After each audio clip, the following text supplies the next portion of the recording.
चंद्रकला अपनी जगह से उठकर जल्दी से बाहर की तरफ निकल गई। बाहर काफी ज्यादा भीड़ लगी हुई थी। उनमें सबसे आगे पंच महोदय ही खड़े हुए थे। चंद्रकला ने उनसे पूछा, क्या बात है पंच महोदय, आप सब लोग सुबह सुबह, सब ठीक तो है? जवाब देते हुए पंच महोदय ने कहा, कुछ ठीक नहीं है चंद्रकला, पूरे गांव में एक भी कुत्ता दिखाई नहीं दे रहा है। न जाने सबके सब कहाँ चले गए। ये सुनकर चंद्रकला चौंक गई। इससे पहले चंद्रकला कुछ कहती, एक चाचा ने चंद्रकला से कहा, चंद्रकला अब तो डर सा लगने लगा है। तरसों रात को मंदिर से बलि का बकरा, परसों रात को तुलसी ताई की गाय और कल रात को गांव के सभी कुत्ते, ये सब साधारण तो नहीं लग रहा है। अब गांव वालों ने भी 3 घटनाओं को एक साथ जोड़ लिया था। अब तो चंद्रकला का यकीन और पक्का हो गया था। चंद्रकला ने उनसे कहा, हाँ चाचा, जब तुलसी ताई की गाय गायब हुई थी, मुझे तो तब से ही शक हो गया था, जिसके लिए मैंने कल रात को इसके बारे में पता लगाने का भी सोचा था, लेकिन किसी शक्ति ने मुझे गहरी नींद में सुला दिया। ये बात सुनकर गांव वाले और ज्यादा डर गए। पंच महोदय ने चंद्रकला से कहा, चंद्रकला कुछ तो उपाय बताओ चंद्रकला, इस तरह से तो पूरे गांव के सभी जानवर खत्म हो जाएंगे। इस पर चंद्रकला ने कहा, मैं आपकी बात समझ रही हूँ पंच महोदय, लेकिन बिना इसके बारे में पता किए मैं कुछ भी नहीं कर सकती, और जो भी इसके पीछे है वो अपना शिकार आधी रात के बाद ही करता है, इसीलिए रात को ही इसके बारे में पता किया जा सकता है। लोग अपने अपने घर जाइए, मैं कल सुबह तक आपको सब कुछ बताती हूँ। चंद्रकला की बात सुनकर सब लोग धीरज बांधकर अपने अपने घर के लिए निकल गए। इस बात का पता करने के लिए चंद्रकला को सबसे पहले तो अपने आप को सुरक्षित करना होगा, जिससे उसके ऊपर उस शक्ति का असर ना हो और उसे नींद ना आए। जिसका समाधान ढूंढने के लिए चंद्रकला घर के मंदिर में अपनी किताबें खंगालने लगी। आखिरकार उसे उन किताबों के अंदर समाधान मिल चुका था, पर पर्याप्त सामग्री नहीं थी। इसीलिए चंद्रकला सुरेश की दुकान जाने के लिए निकल गई। चंद्रकला अपने घर से निकली ही थी कि तभी उसे नीति का ख्याल आया। उसने मन ही मन कहा, गांव में ऐसा माहौल चल रहा है, ऐसे में नीति को घर पर अकेले छोड़कर जाना ठीक नहीं है। ये सोचकर चंद्रकला ने नीति को भी अपने साथ ले लिया। चंद्रकला के घर के ऊपर अंगुना पहले से ही मंडरा रही थी। वो तो बस मौके की तलाश में थी कि कब चंद्रकला घर से बाहर जाए और वो घर के अंदर प्रवेश करे। चंद्रकला के जाते ही अंगुना उसके घर की तरफ बढ़ने लगी, पर अभी तो अंगुना घर के दरवाजे के पास में ही पहुंची थी कि तभी अंगुना को एक जोर का झटका लगा कि वो बहुत दूर जाकर गिरी। चंद्रकला के घर के अंदर वैसे भी प्रवेश करना किसी काले साए के लिए आसान नहीं होता था।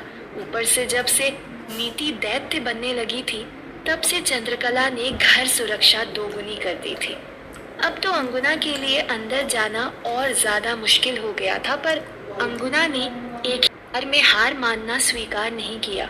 वो फिर से उठ खड़ी हुई और कुछ मंत्रोच्चार करते हुए अपने हाथ को चंद्रकला के घर की तरफ बढ़ा दिया।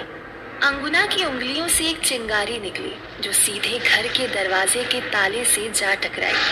पर अगले ही पल वही चिंगारी फिर से अंगुना की तरफ बढ़ने लगी।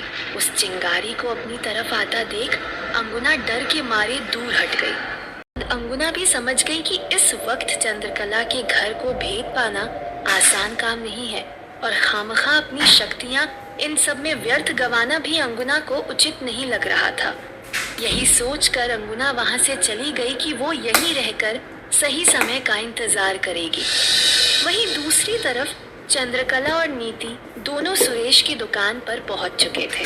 सुनीता के जाने के बाद तो सुरेश ने जैसे तैसे पूजा को देख देख कर अपने आप को संभाल लिया था, लेकिन पूजा के जाने के बाद तो जैसे सुरेश के जीवन से सारी खुशियां ही चली गई थी। ना तो वो किसी ग्राहक से कोई बात करता, ना ही कुछ कहता। चंद्रकला भी जब सुरेश की दुकान पहुंची तो चंद्रकला ने भी सुरेश से कुछ बात करने की कोशिश की, लेकिन सुरेश ने कोई जवाब नहीं दिया। बस चुपचाप चंद्रकला को सामान दे दिया। चंद्रकला भी अपना सामान लेकर वहां से जाने लगी। चंद्रकला अभी आधे रास्ते ही पहुंची थी कि तभी गांव में एक जंगली सांड घुस आया था। उसने चारों तरफ उधम मचा दी थी। वो इधर से उधर दौड़ रहा था और जो भी सामने आ रहा था वो उसे अपने सींग पर उठाकर पटक दे रहा था। तभी उस सांड की नजर चंद्रकला के झोले पर पड़ी, जिसके अंदर से हवन के सामग्री की बहुत तेज खुशबू आ रही थी। वो खुशबू उस सांड को अपनी ओर खींच रही थी। वो सांड दौड़ते हुए और गुर्राते हुए चंद्रकला की तरफ बढ़ने लगा। चंद्रकला इस बात से बिल्कुल अनजान थी, पर जब वो सांड चंद्रकला से करीब 10 कदम ही दूर था, चंद्रकला के साथ चल रही नीति को उसका आभास हो गया। नीति झटके से पीछे की तरफ मुड़ गई। तब तक वो सांड चंद्रकला के बिल्कुल करीब आ चुका था। वो सांड चंद्रकला को अपनी सींगों में उठाने ही वाला था कि नीति ने घूरते हुए उस सांड की तरफ देखा। उसी के साथ ही उस सांड के पैर जैसे वहीं पर जम गए। ये सब आवाज सुनकर अब तो चंद्रकला भी पीछे मुड़ चुकी थी। चंद्रकला ने देखा कि नीति उस सांड को घूरे जा रही थी और वो सांड गुर्राना बंद करके शांत होता जा रहा था। वहीं नीति की आंखों में उस सांड के प्रति गुस्सा देखकर चंद्रकला काफी ज्यादा डर गई थी। चंद्रकला ने नीति के सिर पर प्यार से अपना हाथ रखा तो नीति का गुस्सा शांत होने लगा, पर तब तक वो सांड भी बिल्कुल शांत हो चुका था और धीमे धीमे कदमों से वापस जंगलों की तरफ चला गया। चंद्रकला ये सब देखकर कहीं न कहीं गांव में हो रहे जानवरों को नीति से जोड़ रही थी। उसने डरते हुए खुद से कहा, कहीं इन सब के पीछे नीति ही तो नहीं है। कहीं नीति ही तो मुझे गहरी नींद में सुला आधी रात को निकलती तो नहीं है। नहीं नहीं चंद्रकला, कुछ भी मत सोच। भगवान करे कि ये सब सिर्फ मेरे मन का ही वहम हो। नीति ऐसा कभी नहीं कर सकती। तब तक चंद्रकला ने देखा कि आसपास लोग इकट्ठे हो चुके थे, जिन्होंने ये सब देख लिया था। चंद्रकला को डर था कि कहीं गांव वालों को नीति पर शक न हो जाए, इसीलिए चंद्रकला ने बात को पलटते हुए कहा, भगवान का लाख लाख शुक्र है कि इस झोले में काली माँ के हवन की सामग्री थी, जिसकी वजह से वो सांड चाह कर भी हमें कुछ नहीं कर सका। जय काली माँ। इससे पहले कि गांव वाले कुछ पाते, चंद्रकला बिना गांव वालों से नजरें मिलाए हुए नीति का हाथ पकड़कर जल्दी जल्दी वहां से अपने घर के लिए निकल गई। चंद्रकला जानती थी कि वो भले ही कितना भी इस बात को टाल दे कि नीति ऐसा कुछ नहीं कर सकती, लेकिन जो गुस्सा उसने नीति की आंखों में देखा था, उससे साफ पता चल रहा था कि नीति इन सब से जरूर जुड़ी हुई है। अब तो इस बात का पता लगाना चंद्रकला के लिए और भी ज्यादा जरूरी हो गया था, जिसके लिए उसे जल्द से जल्द खुद को सुरक्षित करने के लिए यज्ञ करना था। पर चंद्रकला नहीं चाहती थी कि इस हवन के वक्त नीति यहाँ पर मौजूद रहे, इसीलिए चंद्रकला नीति को कमलाताई के घर छोड़ आई। वापस आते ही चंद्रकला ने जल्दी से हवन कुंड तैयार कर लिया और जिस किताब में इस हवन के बारे में लिखा हुआ था, उस किताब को सामने रखकर उस किताब में लिखे मंत्रों को उच्चारित करने लगी। कुछ देर मंत्रोच्चार करने के बाद चंद्रकला ने एक तांबे के लोटे के बाहर एक लाल धागा लपेट दिया और उसे हवन कुंड के अंदर रख दिया। इसके बाद चंद्रकला ने जितनी भी आहुतियां दी, वो सब आहुतियां उसने लोटे के अंदर दी। यज्ञ समाप्त हो जाने के बाद चंद्रकला ने उस धागे को लोटे के ऊपर से खोलकर अपने गले में बांध लिया। अब चंद्रकला रात होने का इंतजार करने लगी थी। रात का खाना हो जाने के बाद चंद्रकला ने सारे खिड़की दरवाजे बंद कर दिए और अपने बिस्तर पर जाकर सो गई। पर चंद्रकला ने अपनी आंखें खुली नहीं रखी थी, बल्कि आंखें बंद करके सोने का नाटक करने लगी थी। कुछ देर बाद जब नीति को नींद आ गई तो दरवाजा धीरे धीरे अपने आप खुलने लगा।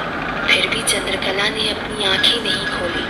हवा का झोंका अंदर प्रवेश करके जब चंद्रकला के ऊपर मंडराने लगा तो आज चंद्रकला को अपने आप पर उस बाहरी शक्ति का एहसास हो रहा था, पर उस धागे की वजह से चंद्रकला के ऊपर उस शक्ति का कोई असर नहीं हुआ था। कुछ देर चंद्रकला के ऊपर मंडराने के बाद वो हवा का झोंका नीति के अंदर प्रवेश कर गया और हर रोज की तरह नीति को अपने साथ बाहर की तरफ ले गया। नीति के बाहर निकलते ही दरवाजा जोर से अपने आप बंद हो गया। चंद्रकला जल्दी जल्दी उठी और नीति का पीछा करने लगी।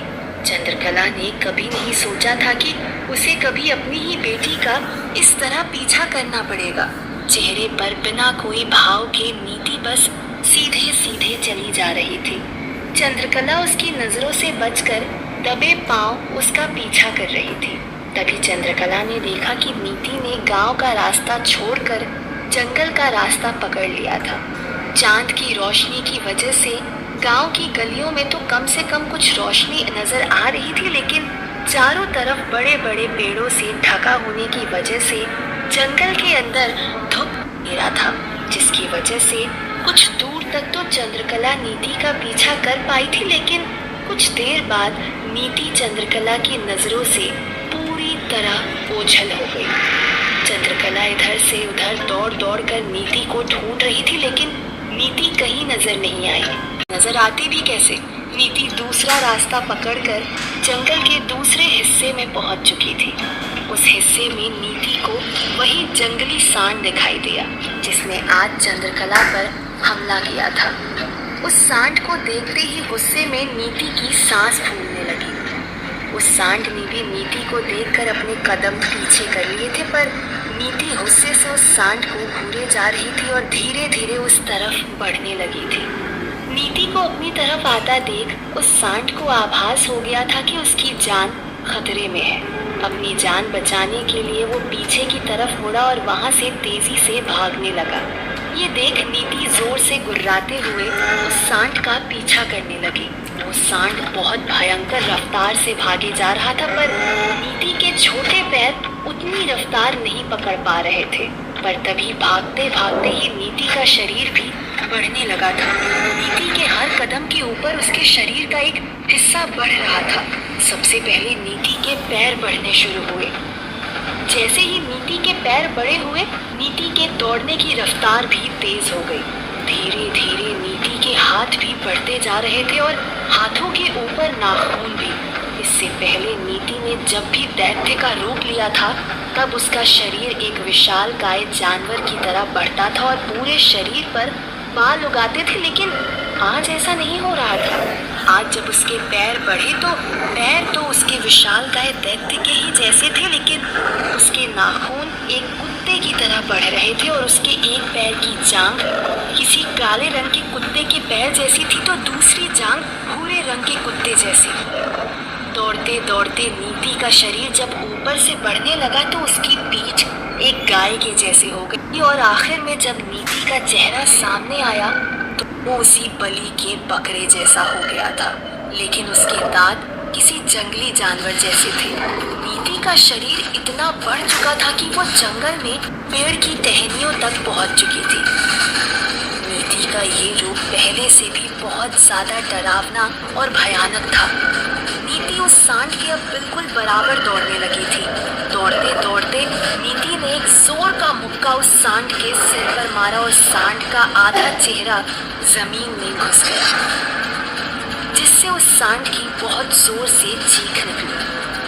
जंगल के दूसरी तरफ नीति को ढूंढ रही चंद्रकला के कानों में ये चीख पहुंच गई। चंद्रकला उस चीख का पीछा करते हुए दौड़ने लगी और इधर नीति ने उस सांड की गर्दन को ऊपर से पकड़ा और जोर से हवा में उठाते हुए जमीन पर उल्टा पटक दिया।